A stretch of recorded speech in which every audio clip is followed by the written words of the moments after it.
Hello. So we had a requirement to classify the handwritten digits between 0 to 9 based on pixel values given as features. So the dataset which was given to us was from MNIST dataset, and it has a large dataset of handwritten digits. The dataset was split into test files and training files, and the test file had around 60,000 observations, and the training file is around 60,000 observations, and the test file had around 10,000 observations. There were around 785 variables which were included in both of the train file and the test file. So 60,000 observation with 785 variables in train data, 10,000 observations with 785 variables in the test data. So as usual, we started with the data cleaning and preparation exercise. We checked for the NA values. We couldn't find any missing values.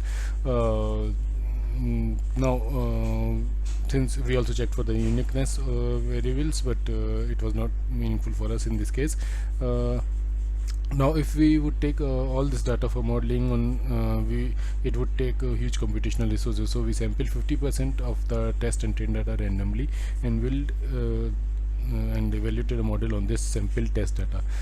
Since there are 785 variables, we thought, okay, we can identify some factors or some major fixed principal components which could cover majority or variance of the data. So we did a PCA algorithm. We run the PCA algorithm on this sample train data set, and we found that when we draw a scree plot, we found that there were 10 components, first 10 components, which cover 98% variance in the data.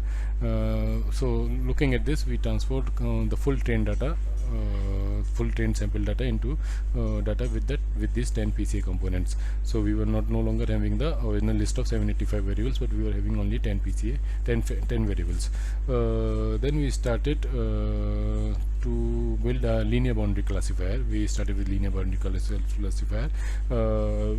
We varied the cost of misclassification from 1 to 5 to understand which value would be the best and which would tune the model best, and we did a five-fold cross validation to find the best value of C.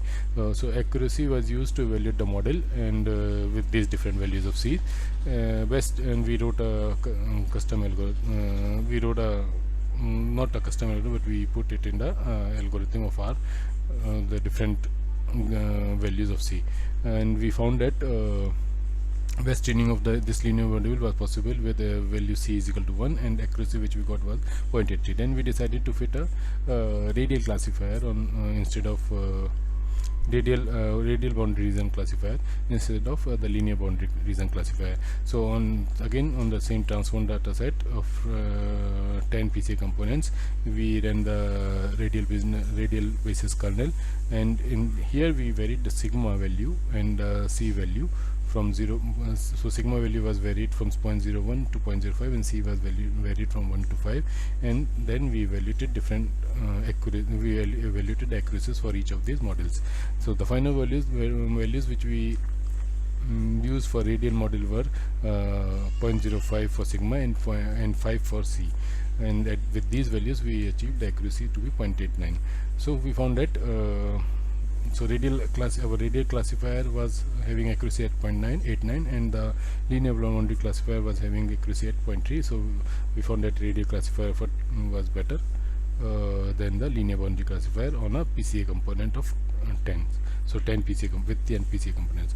Okay, so with this PCA component analysis and radial boundary classifier, we had accuracy of 0.89. Then we started to think, if we don't use PCA analysis, and we took all the variables in our model generation.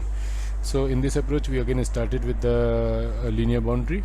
So linear boundary classifier, we instead of using the PCA component and the train transformed data with PCA component, we use the raw train data with 785 variables, and run the KVSM with linear classifier, and varied the cost of classification, the C value, from 1 to 5, and then we did the five-fold cross validation to find the best value of C. So accuracy which was obtained was 0.91 with C value is equal to C with value of C as 1. This was more than the radial classifier, then the one which was obtained using radial boundary classifier with 10 PCA components. Then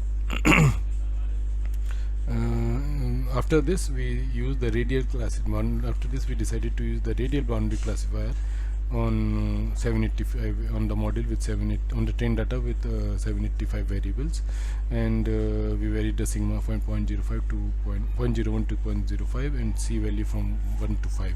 Though the final values which were used for radial model were at sigma 0.01 and C at 0.2, and the accuracy which was achieved was with 0.95. So we found that radial classifier built on 785 variables without any PCA-SML gave better results and accuracy than using PCA component analysis. So in both the cases we found that radial classifier was best suited for this data set.